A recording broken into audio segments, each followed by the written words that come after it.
அஸ்ஸலாமு அலைக்கும் எவ்ரிவன், எல்லோரும் எப்படி இருக்கீங்க? அல்ஹம்துலில்லாஹ் நாங்களாம் ரொம்ப சூப்பராக இருக்கோம். பக்ரீத் ரொம்பவே நல்லா போச்சு. இன்றைக்கி நம்ம ஒரு சூப்பரான அரைச்சி விட்ட மட்டன் குழம்பு தான் பார்க்க போகிறோம். ஸோ வீடியோவை ஸ்கிப் பண்ணாமல் ஃபுல்லாக பாருங்கள். இதை செய்கிறதுக்கு நான் வந்துட்டு மட்டன் பார்த்திங்க அப்படின்னா ஒரு 1/2 kg வந்து எடுத்திருக்கேன். ஸோ பக்ரீத் முடிஞ்சிருச்சு அப்படின்னாலே எல்லார் வீட்லேயுமே அதிகமாக மட்டன் வந்துட்டு நிறையா சேர்ந்துக்கிட்டே இருக்கும். மட்டன் பீஃப் தான். ஸோ அதை வச்சு ஒரு சூப்பரான ஒரு குழம்பு தான் பார்க்க போகிறோம். ஸோ ஃபஸ்ட்டு மட்டன் மேரினேட் பண்ணிக்கலாம். அதுக்கு பார்த்திங்க அப்படின்னா நல்லா கெட்டியான தயிர் ஒரு 3 டேபிள் ஸ்பூன், அதுக்கப்புறம் ஒரே ஒரு டீஸ்பூன் பார்த்திங்க அப்படின்னா வீட்டில் அரைச்ச மிளகாய் தூள் வந்து நான் போட்டிருக்கேன். ஸோ நம்ம வந்துட்டு ஃபஸ்ட்டு தயிரில் இதை வந்து நல்லா வந்து ஊற வைக்கலாம்.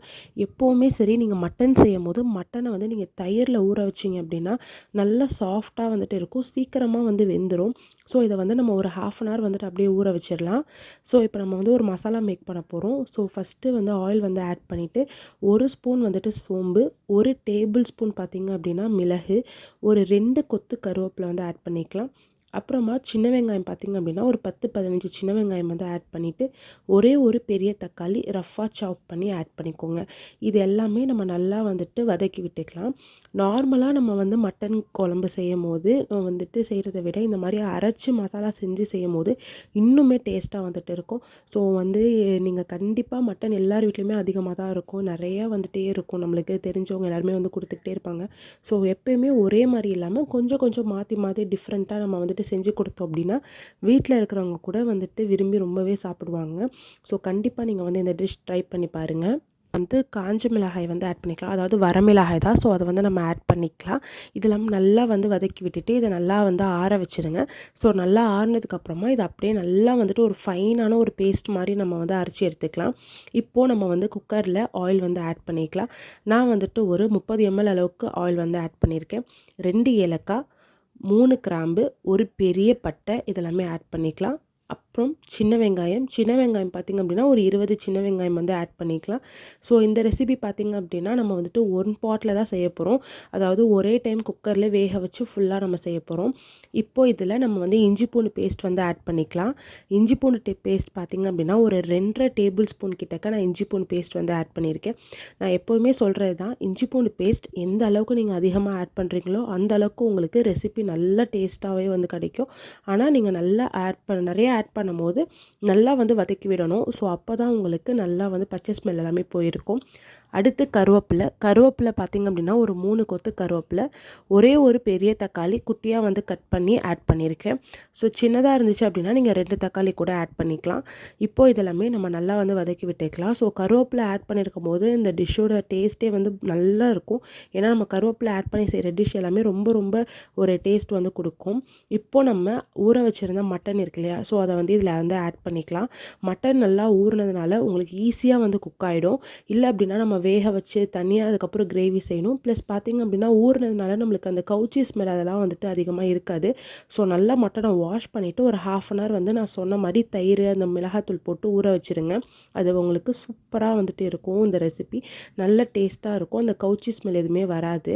ஸோ நிறைய பேருக்கு வந்து இந்த கவுச்சி ஸ்மெல் பிடிக்காமல் இருக்கும். ஸோ அப்படி இருக்கிறவங்க நீங்கள் வாஷ் பண்ணும்போது கொஞ்சமாக கார்ன்ஃப்ளவர் போட்டு நீங்கள் வாஷ் பண்ணிங்க அப்படின்னா உங்களுக்கு கவுச்சி ஸ்மெல் போயிடும். அடுத்து உப்பு பார்த்திங்க அப்படின்னா நான் வந்துட்டு 1 டேபிள் ஸ்பூன் அளவுக்கு கல் உப்பு ஆட் பண்ணியிருக்கேன். என்னோட 4 விரலுக்கு வர அளவுக்கு நான் வந்து ஆட் பண்ணியிருக்கேன். அது மாதிரி ஆட் பண்ணிவிட்டு நல்லா வந்து மிக்ஸ் பண்ணி விட்டுக்கோங்க. இப்போது இதில் நம்ம வந்து அரைச்சி வச்சுருந்த பேஸ்ட் இருக்கு இல்லையா, ஸோ அதை வந்து நம்ம வந்து ஆட் பண்ணிக்கலாம். ஸோ நல்லா பேஸ்ட்டாக ஆட் பண்ணிக்கோங்க. நான் பார்த்தாலே உங்களுக்கு தெரியும்னு நினைக்கிறேன், நல்லா ஃபைனான ஒரு பேஸ்ட்டாக தான் நான் வந்துட்டு அரைச்சிருக்கேன். ஸோ அதே மாதிரி பேஸ்ட் நல்லா ஃபைனான பேஸ்ட்டாக வந்து அரைச்சிக்கோங்க. இப்போது இதெல்லாமே நம்ம நல்லா வந்து மிக்ஸ் பண்ணி விட்டுக்கலாம். ஏன்னா நம்மளுக்கு குழம்பு அப்படிங்கிறப்போ ரொம்ப தண்ணியாகவும் இருக்கக்கூடாது, ரொம்ப கெட்டியாகவும் இருக்கக்கூடாது. ஸோ நம்மளுக்கு வந்து ஒரு மீடியமாக இருக்கணும். ஸோ அதுக்கேற்ற மாதிரி தான் நம்ம வந்து செய்யணும். அடுத்து 1 ஸ்பூன் மஞ்சத்தூள், 1 டீஸ்பூன் பார்த்திங்க அப்படின்னா வீட்டில் அரைச்ச மிளகாய்த்தூள், 1 டேபிள் ஸ்பூன் பார்த்திங்க அப்படின்னா காஷ்மீரி மிளகாய்த்தூள் கலருக்காக ஆட் பண்ணியிருக்கேன். அடுத்து மல்லித்தூள் பார்த்திங்க அப்படின்னா ஒரு 4 டீஸ்பூன் வந்துட்டு நான் மல்லித்தூள் வந்து ஆட் பண்ணியிருக்கேன். ஏன்னா நம்மளுக்கு மல்லித்தூள் வந்து ஆட் பண்ணும்போது தான் நம்மளுக்கு வந்து அந்த கிரேவியோட பேஸ் வந்து கொஞ்சம் நிறையா கிடைக்கும். ஸோ அதனால் நான் வந்துட்டு ஒரு 4 டீஸ்பூன் வந்துட்டு மல்லித்தூள் வந்து ஆட் பண்ணியிருக்கேன். இது எல்லாமே வீட்டில் அரைச்சது தான். காஷ்மீரி மிளகாய்த்தூள் மட்டும் தான் நான் வந்துட்டு வெளியில் வந்து வாங்கினது. ஸோ அதனால் அது மட்டும் 1 டீஸ்பூன் வந்து ஆட் பண்ணியிருக்கேன். இப்போது இது எல்லாமே நம்ம நல்லா வந்து மிக்ஸ் பண்ணி விட்டுக்கலாம். ஸோ நல்லா வந்து மிக்ஸ் பண்ணி விட்டுக்கோங்க. எல்லா இடத்துலையுமே மசாலா வந்து ஃபுல்லாக மட்டனில் கோட் ஆகிற மாதிரி. இப்போ இதில் நம்ம ஆல்ரெடி ஊற வச்சுருந்த அந்த மட்டன் இருக்கிற அந்த இதையே நான் வந்து தண்ணியை ஆட் பண்ணியிருக்கேன். ஸோ நல்லா வாஷ் பண்ணி அதை ஆட் பண்ணியிருக்கேன். அது வந்து ஒரு கப் அளவுக்கு நான் ஆட் பண்ணியிருக்கேன். இப்போ இதை வந்து நல்லா வந்து கிளறி விட்டுட்டு இந்த வாட்டர் லெவல் உங்களுக்கு போதுமானு செக் பண்ணிக்கோங்க. உங்களுக்கு இந்த வாட்டர் லெவலே போதும் அப்படின்னா நீங்கள் வந்துட்டு இதே வந்து மெயின்டைன் பண்ணிக்கோங்க. இல்லை இது பத்தாது, இன்னும் கொஞ்சம் திக்காக இருக்க மாதிரி இருக்குன்னா கொஞ்சம் வாட்டர் ஆட் பண்ணிக்கலாம். ஸோ நான் வந்து எனக்கு கொஞ்சம் திக்காக இருக்க மாதிரி இருக்கனால ஒரு 1/4 கப் அளவுக்கு நான் வந்து ஆட் பண்ணியிருக்கேன். இப்போது நம்ம இதை வந்து விசில் போட்டு மூடி வச்சிடலாம். ஸோ பார்த்திங்க அப்படின்னா கரெக்டாக வந்துட்டு ஒரு 6 விசில் வந்து தான் நான் விட்டேன். ஏன்னா ஆல்ரெடி ஊறினதுனால நல்லா மட்டன் வந்து சீக்கிரமாக குக் ஆகிடும். ஸோ ஒரு 6 விசிலுக்கு அப்புறம் நான் ஓப்பன் பண்ணுறேன். ஓப்பன் பண்ணிவிட்டு அடுப்பை வந்து பார்த்திங்கன்னா நான் மீடியம் ஃப்ளேம்லேயே வச்சுட்டேன். ஏன்னா நல்லா கொதிக்கட்டும். இப்போ இதில் நம்ம வந்து உருளைக்கிழங்கு வந்து ஆட் பண்ண போகிறோம். எல்லாருக்குமே இந்த காய்கறி வந்து போடும்போது பிடிக்கும்.